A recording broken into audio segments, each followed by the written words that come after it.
Thank you to all my channel members, including my fan appreciation level members and my contributor level members, for helping support the YouTube channel.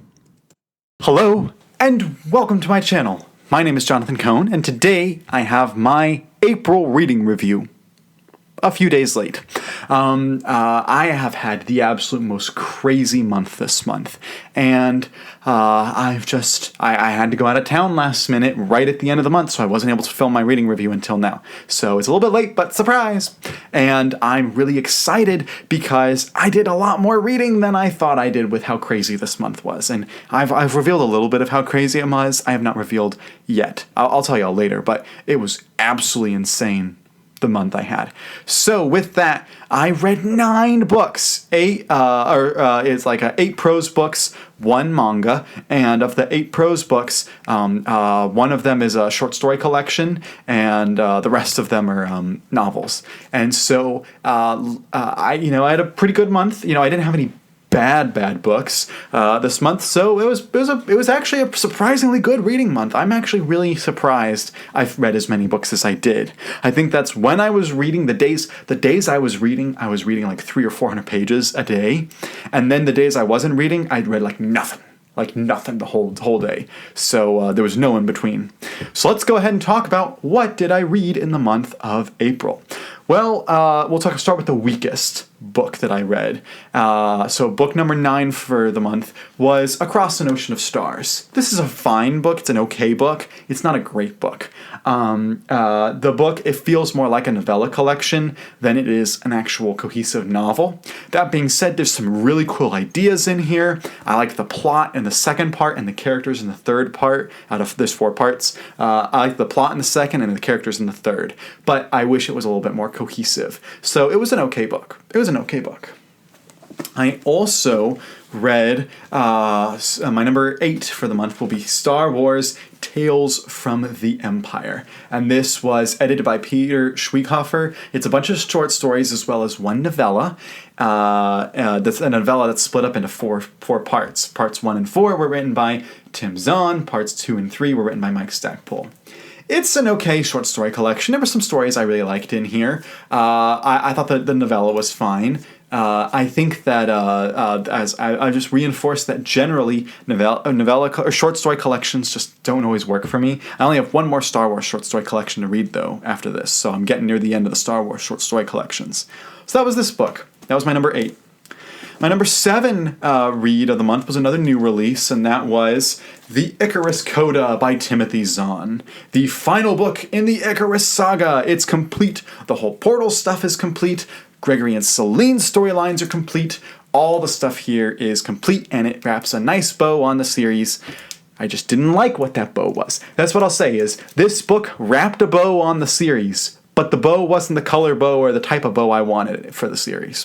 So, yeah, that was The Icarus Coda. It's just like the other books. If you enjoyed the other books, you'll probably enjoy this one. Let's see. I also read, so that's 9, 8, 7. So my number 6 book for the month was Dune: The Battle of Corin. This is the final book in the Legends of Dune trilogy, and it was a fine end to the trilogy. I enjoyed it. I think that, even though this is a good book, it could have been great. And Brian and Kevin have written some great stuff, which is why I was kind of disappointed that this trilogy didn't feel as amazing. It's a solid 7 out of 10 for the rating, which is a good rating. It's just, I know they could do 8 or 9 out of 10, and I was just kind of disappointed that it didn't ever get there. But this was an entertaining conclusion of the trilogy. If you like the Dune universe, and if you've liked Brian and Kevin's stuff, it's worth checking out. It's not bad. So that's that book. All right, so 9, 8, 7, 6. My number 5 book for the month is a book I don't have a physical copy of at the moment because it's all packed up, because I actually packed it up before I moved over to where I'm at. Long story. Anyway, that was the manga of One Piece volumes 10 through 12. I really liked this. It's the end of the East Blue arc, starting the Baroque Works arc. And I quite enjoyed this, as I have with the others. And I have reviews of all these books that are either already out, the reviews are out, or if it's not out yet, that means it's coming really, really soon. So check out that review for more detailed thoughts on that book.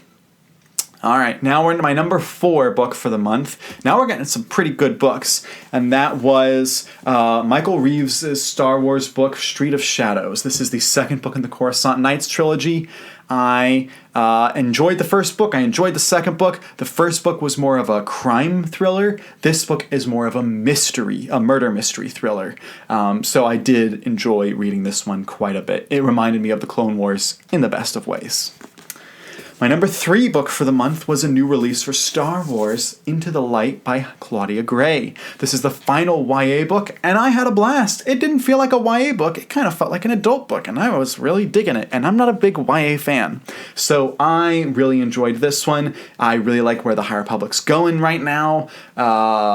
Phase 3 has been really solid so far, and this book is the best YA book of Phase 3. So that's Into the Light.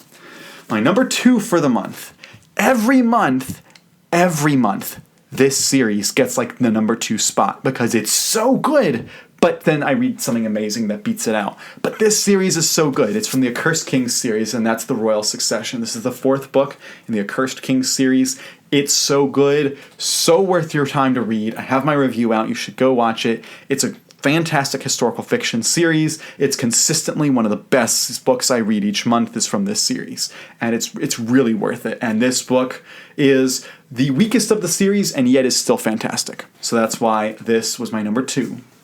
But the number 1 book of the month, as soon as I read it, I knew it was the book of the month. And that is Babel by R.F. Kuang. This is her standalone historical fiction fantasy novel. It is very deep with rich themes. It is very complex. It is very pointed in its arguments and its narrative. It's very anti-colonialism. And even though I disagreed with a lot of the worldview that R.F. Kuang purports in this book, I still think it's really well done. I think that she is an excellent writer, and I really just am excited to read whatever she puts out next. And I'm shocked that it was my book of the month, because I really liked her previous trilogy, but man, this book was also pretty good, and I really liked what she did with it. It's not going to be for everyone, it's not going to be everyone's taste, but this was my most enjoyable read by far of the month. I loved this book. So that was my book of the month, and that was all of the books I read this month. I am shocked that I read as much as I did, because if you knew the half of everything I was going through this month, you would be surprised that I got this much done. So, of these books, which ones have you read? Which ones are your favorites? What did you read in April? And what do you plan to read in May? Let me know all those thoughts in the comments section down below. And until next time, I'm Jonathan, and thank you for watching.